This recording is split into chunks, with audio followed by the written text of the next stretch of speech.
Obviously, really good week of work. I know coming off the game on Monday night, being tight with our window, we really wanted to get a lot done from a standpoint of reps, even though we weren't full speed. On Wednesday, we did get a ton of work in, kind of in that walkthrough setting, making sure we corrected some things, but at the same time, progress forward with this Detroit Lions plan against a really good football team. Yesterday was a really good practice, as was today here as we tried to iron out all our final details here. Excited for this weekend. Obviously a big opportunity to get back to playing the way we want to play, and a big weekend as well with over 100 legends, former Vikings in town. For as I've stated many times, when we can get those guys around our team, and no better way to do that than obviously tomorrow at our walkthrough, and then having those guys all at US Bank Stadium, I think will get our fans excited as well. So excited for the weekend. With that, I'll open you up to you guys. Where are you at with Harrison? Yeah, he's still kind of in the confines of the protocol. More than likely he'll be out this weekend.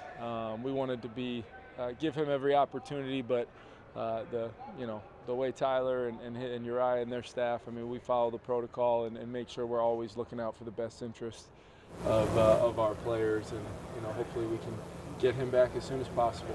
What will you list him at officially today?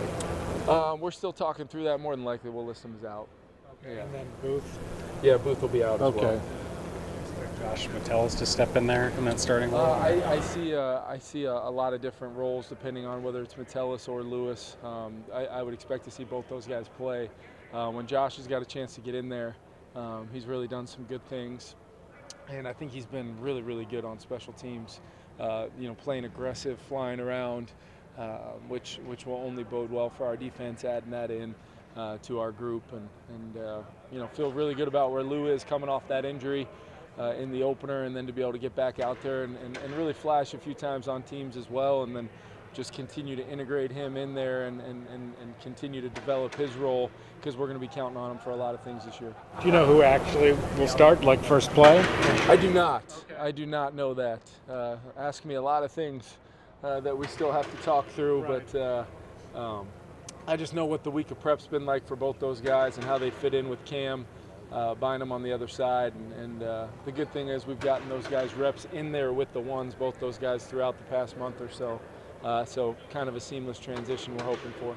Kevin, assuming Harrison is out, how does that change things as far as just setting alignments and checks on the back end and just kind of run the defense?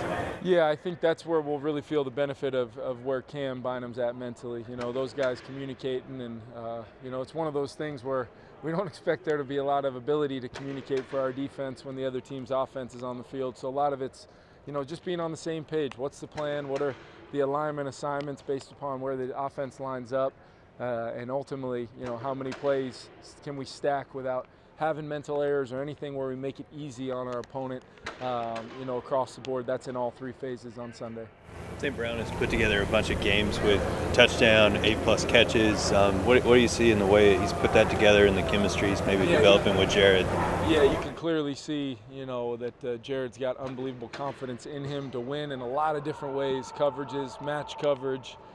He finds zones. He understands leverages. He really, has all the makings of a truly, impactful inside and out receiver, which is what he's done for them. He's really strong with the ball in his hands. He affects the run game with his ability to be physical. I've been really impressed watching him this week, and it's not a shock, with the type of season he's had so far, and really going on and back into last year with the rhythm they kind of got into late in the year.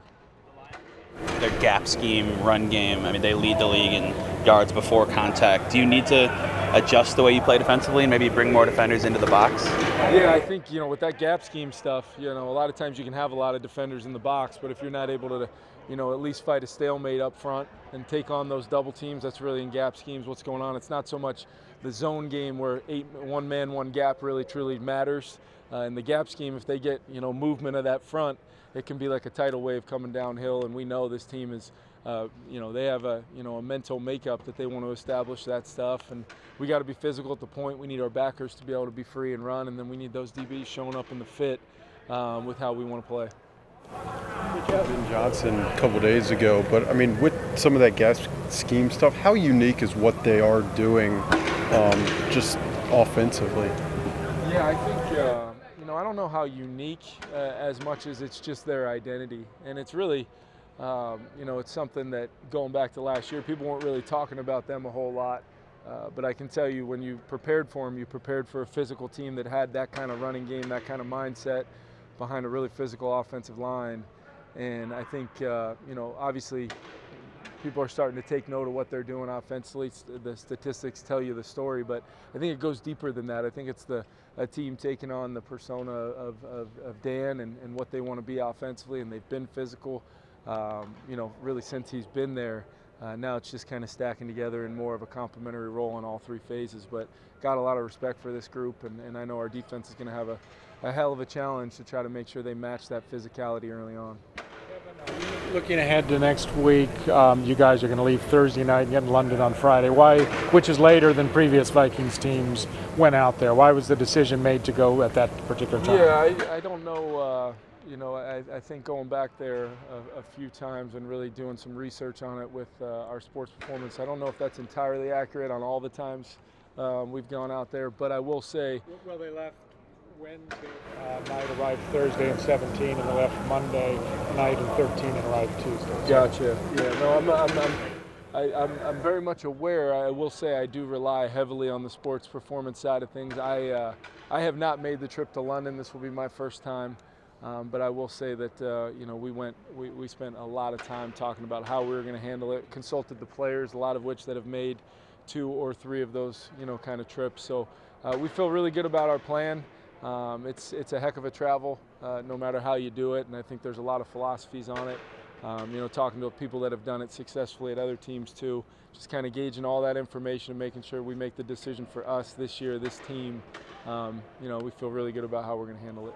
Do you speed up doing anything after Sunday's game, knowing you have the trip, or what do you might do that's different versus if the game was in the United States? Yeah, what we'll do is just make sure we'll start things out, a little bit earlier in the day, condense some meeting times a little bit, maybe have a little bit more early on in the week than we normally would coming out of the game, just knowing that we're going to be hopping on a plane Thursday evening.